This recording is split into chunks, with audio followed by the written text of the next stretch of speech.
Now turn to Section 1. Section 1. You will hear a conversation between two friends called George and Nina about a summer music festival. First, you have some time to look at questions 1 and 2.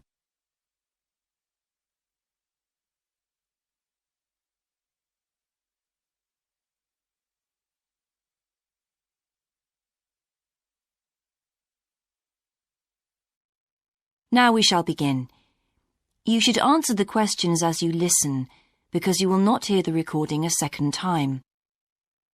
Listen carefully and answer questions 1 and 2. Hi, George. Glad you're back. Loads of people have phoned you. Really? I felt just like your secretary. Sorry. I went into the library this afternoon to have a look at a newspaper and I came across something really interesting. What? A book? No, a brochure from a summer festival, mainly Spanish music. Look, I've got it here. Spanish music? I really love the guitar. Let's have a look. So what's this group, Guittarini? They're really good. They had a video with all the highlights of the festival at a stand in the lobby to the library, so I heard them. They play fantastic instruments, drums and flutes and old kinds of guitars. I've never heard anything like it before. Sounds great. Okay, shall we go then? Spoil ourselves? Yes, let's. The only problem is there aren't any cheap seats. It's all one price. Well, in that case, we could sit right at the front. We'd have a really good view. Yeah, though I think that if you sit at the back, you can actually hear the whole thing better. Yes. Anyway, we can decide when we get there. Before you hear the rest of the conversation, you have some time to look at questions 3 to 10.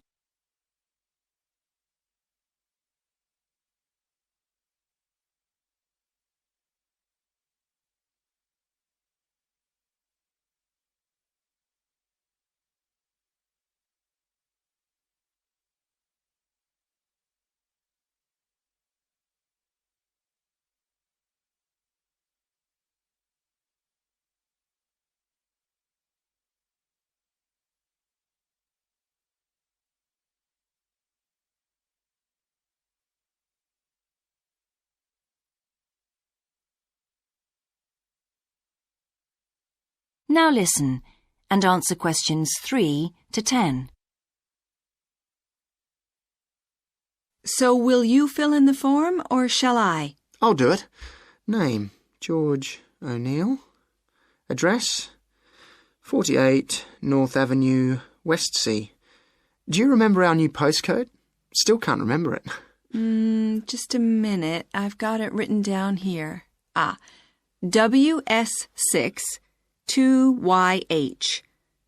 Do you need the phone too? Please. I'm really bad at numbers.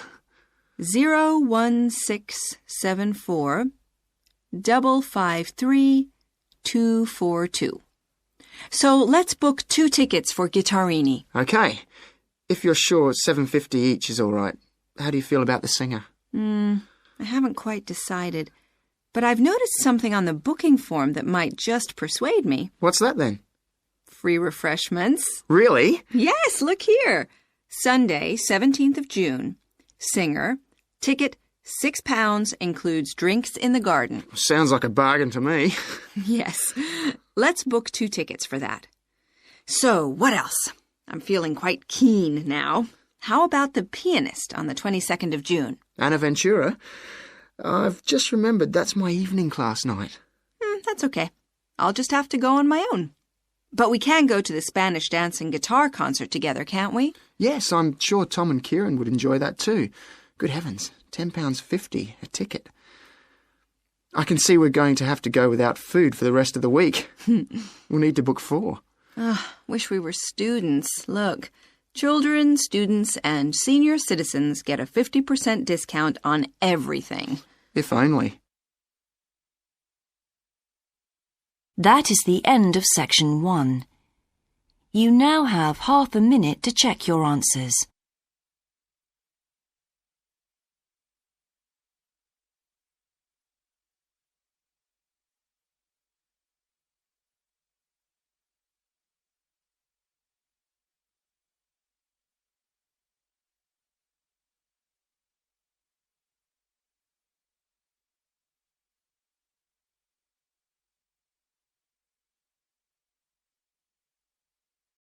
Now turn to Section 2. Section 2. You will hear a talk about keeping children safe on the Internet. First, you have some time to look at questions 11 to 16.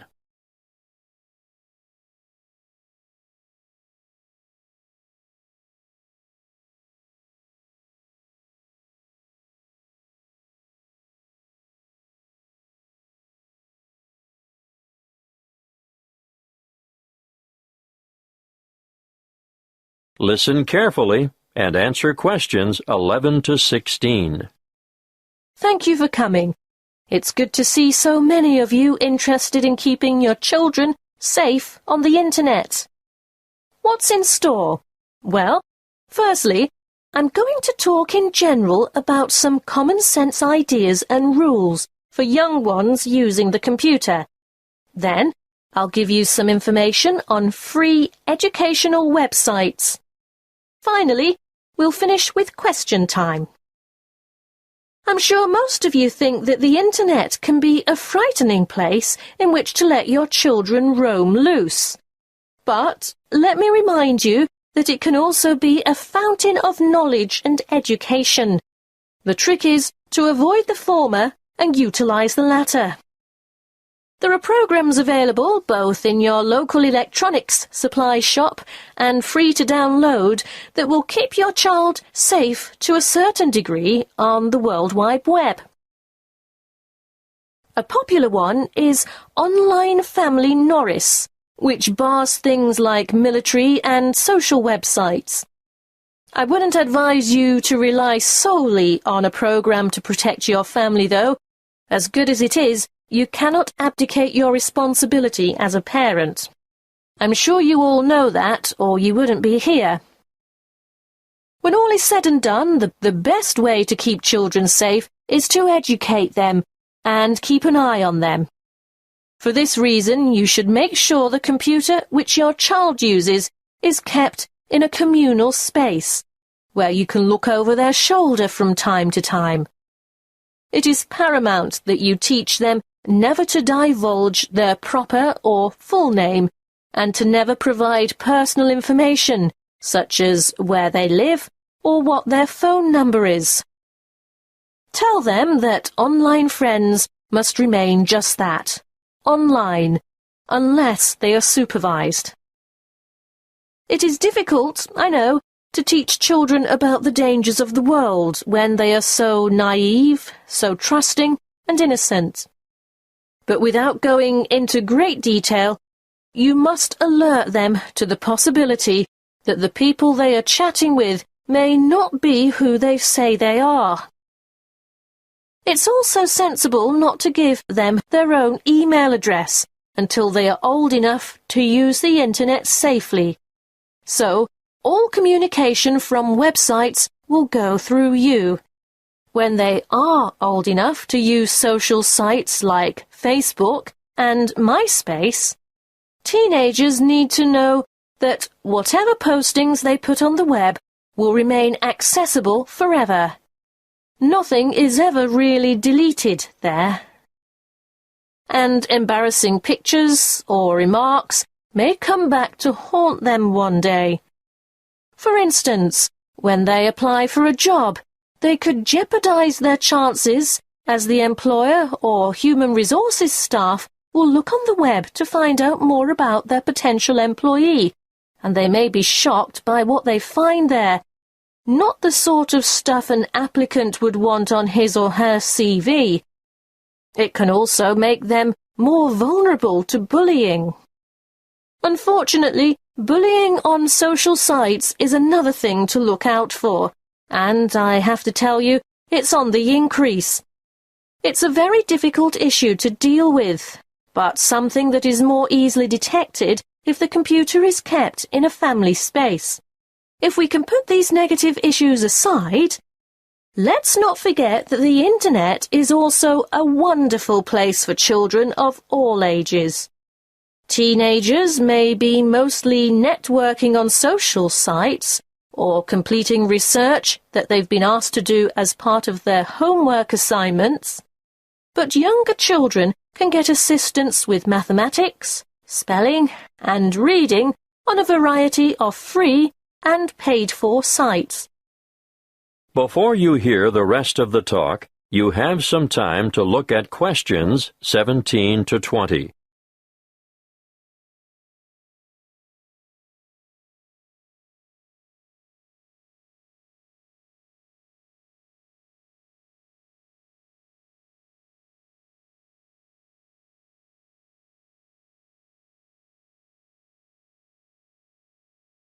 Now listen and answer questions 17 to 20.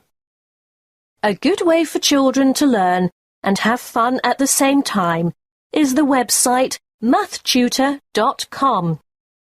They can practice mathematics on this site, no matter what their level, while they compete against other children from all over the world.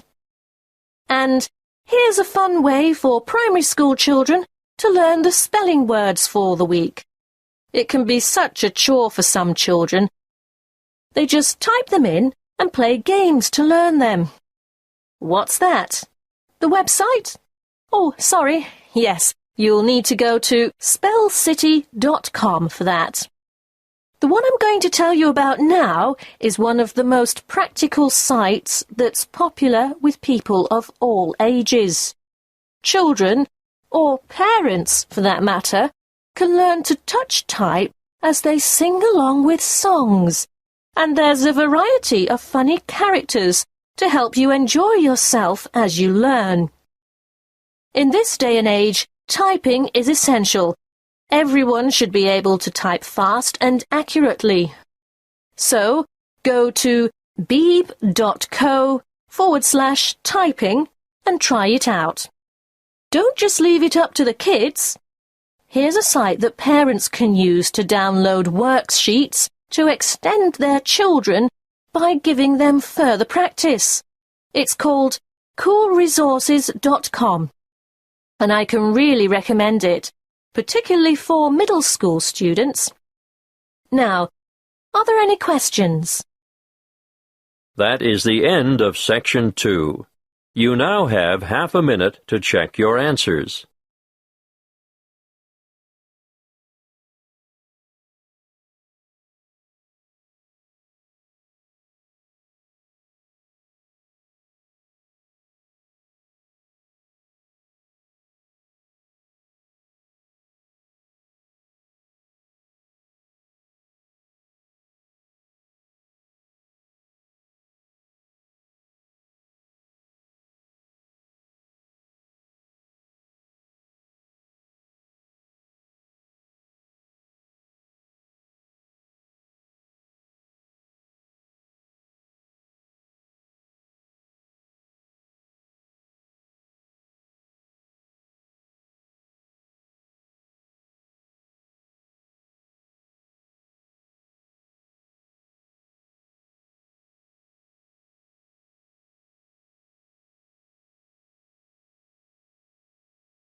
Now turn to Section 3.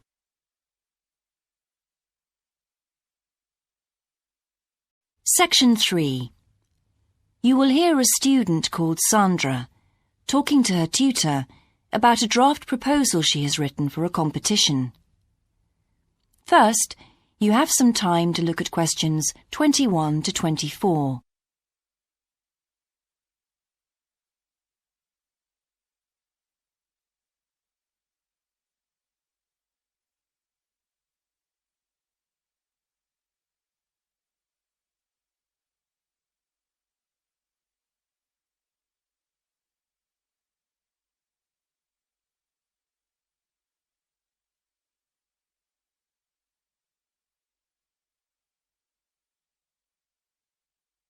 Now listen carefully and answer questions 21 to 24.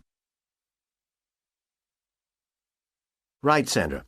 You wanted to see me to get some feedback on your group's proposal, the one you're submitting for the Geography Society field trip competition. Uh-huh. I've had a look through your proposal, and I think it's a really good choice. Oh. In fact, I only have a few things to say about it, but even in an outline document like this, you really have to be careful to avoid typos and problems with layout in the proposal, and even in the contents page. So read it through carefully before submitting it, okay? Will do. And I've made a few notes on the proposal about things which could have been better sequenced. Okay. As for the writing itself, I've annotated the proposal as and where I thought it could be improved. Generally speaking, I feel you've often used complex structures and long sentences for the sake of it, and as a consequence, although your paragraphing and inclusion of subheadings help, it's quite hard to follow your train of thought at times. Oh. So, cut them down a bit, can you? Really? Yes, and don't forget simple formatting like numbering. Didn't I use page numbers? I didn't mean that. Look, you've remembered to include headers and footers, which is good, but listing ideas clearly is important. Number them or use bullet points, which is even clearer. Then you'll focus the reader on your main points. I thought your suggestion to go to the Navajo Tribal Park was a very good idea. No, I've always wanted to go there. My father was a great fan of cowboy films and the Wild West, so I was subjected to seeing all the epics, many of which were shot there. Mm-hmm. As a consequence, it feels very familiar to me, and it's awesome, both geographically and visually. So it's somewhere I've always wanted to visit. The subsequent research I did and the online photographs made me even keener. Before you hear the rest of the conversation, you have some time to look at questions 25 to 30.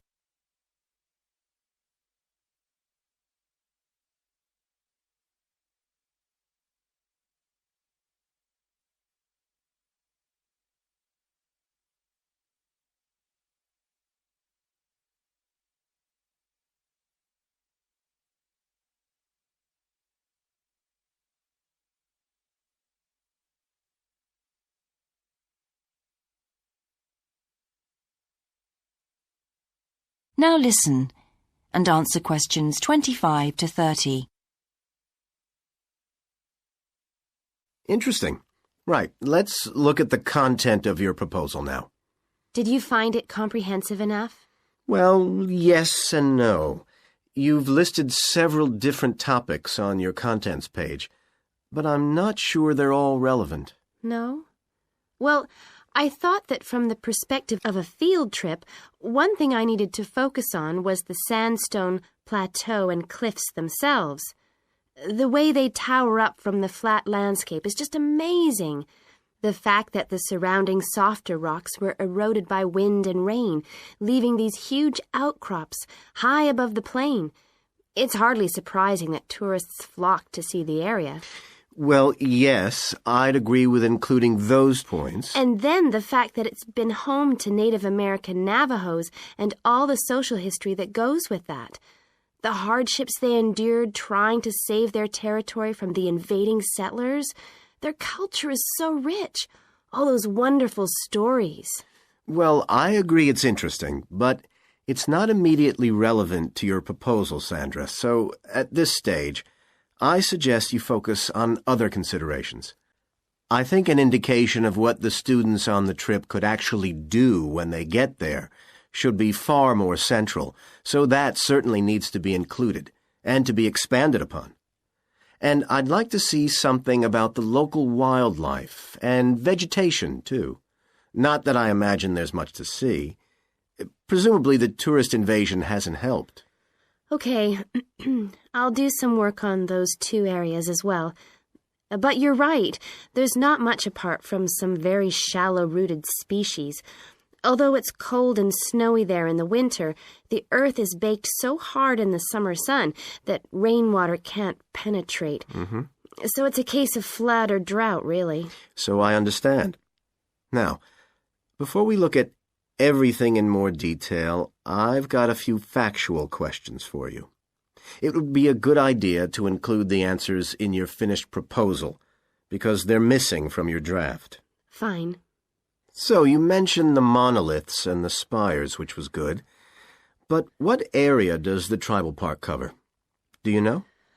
12,000 hectares, and the plain is at about 5,850 meters above sea level. Larger than I expected.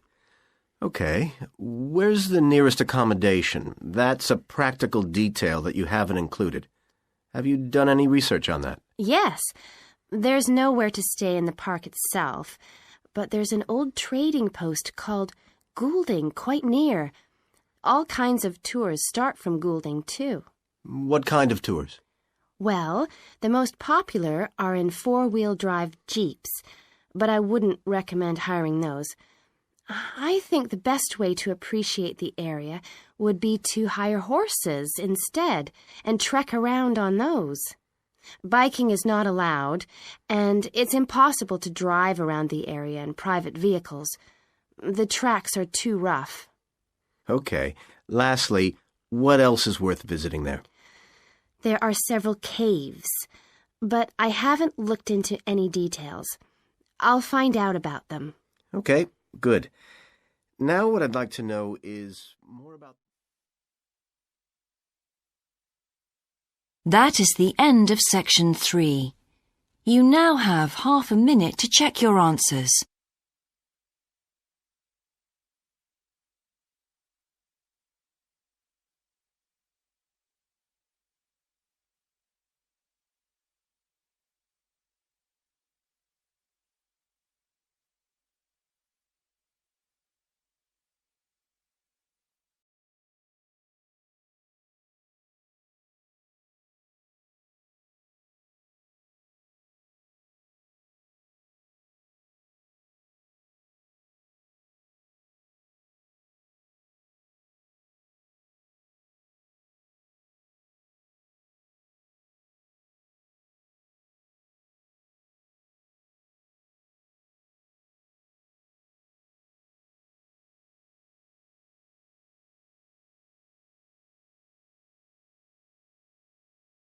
Now turn to Section 4. Section 4. You will hear a talk given by a lecturer in the Art History Department. First, you have some time to look at questions 31 to 40.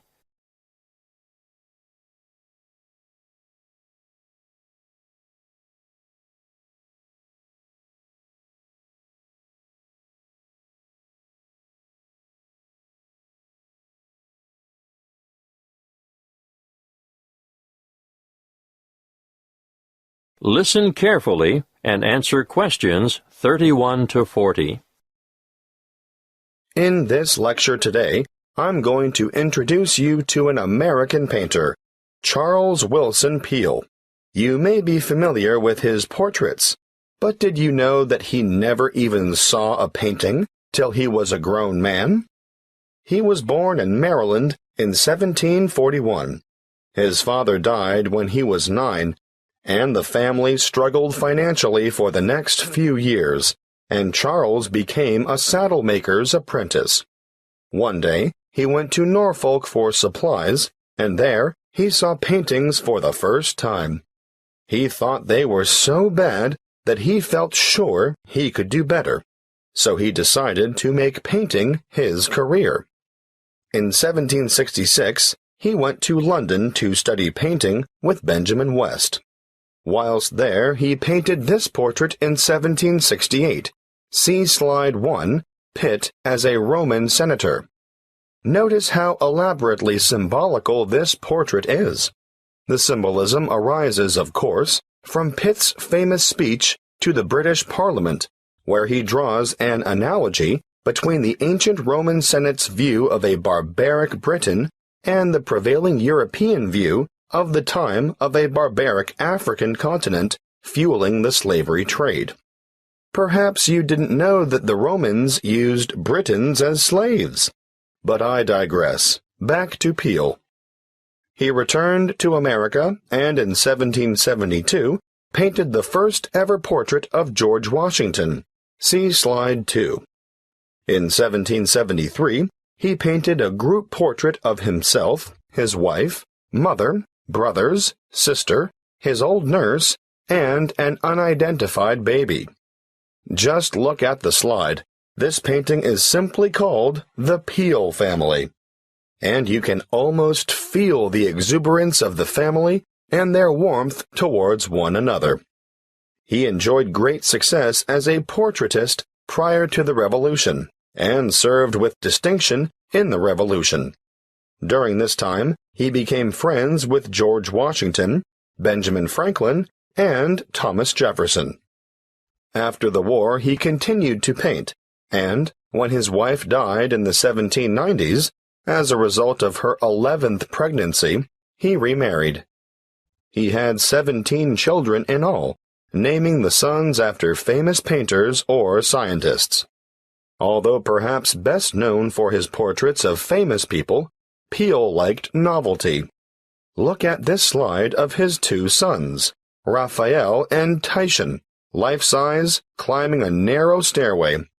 This painting, The Staircase Group, 1795, was exhibited in a doorway as a trompe-l'oeil, and it is said that it did, in fact, fool the eye of George Washington. Even as far back as 1772, we can see his desire for difference in Rachel weeping. It's a rather macabre portrait of his first wife crying over the death of one of their children, their daughter Margaret. I'd like to show you one more slide to demonstrate his innovative approach. This is a portrait of his brother, James, sitting at his desk at night, with only his face illuminated by a lamp. This was painted much later than the others, in 1822. You know, Peel believed anyone could learn to paint, and he taught painting to his brothers, sisters, sons, daughters, nephews, nieces, and other relatives. 4 of his sons, Titian, Rubens, Rembrandt, and Raphael, became painters, as did his brother James.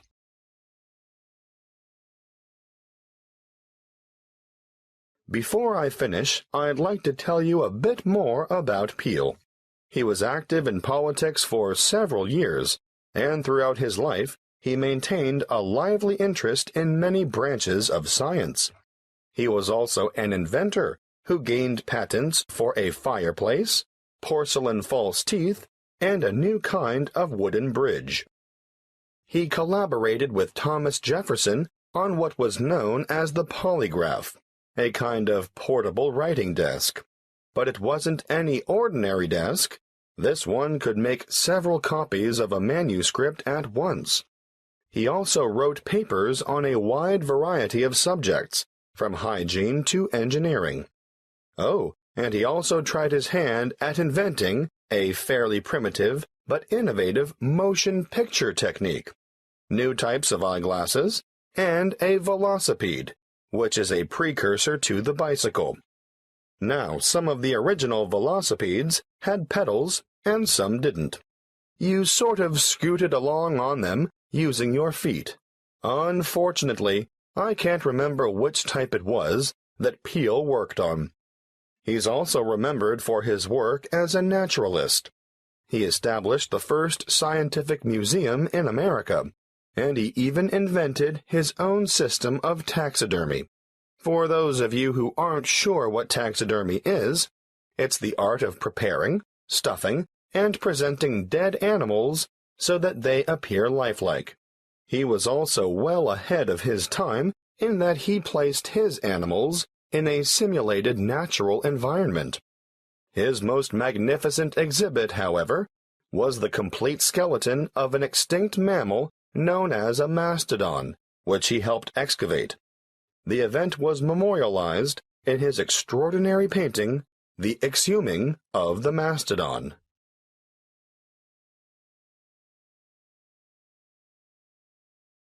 That is the end of Section 4.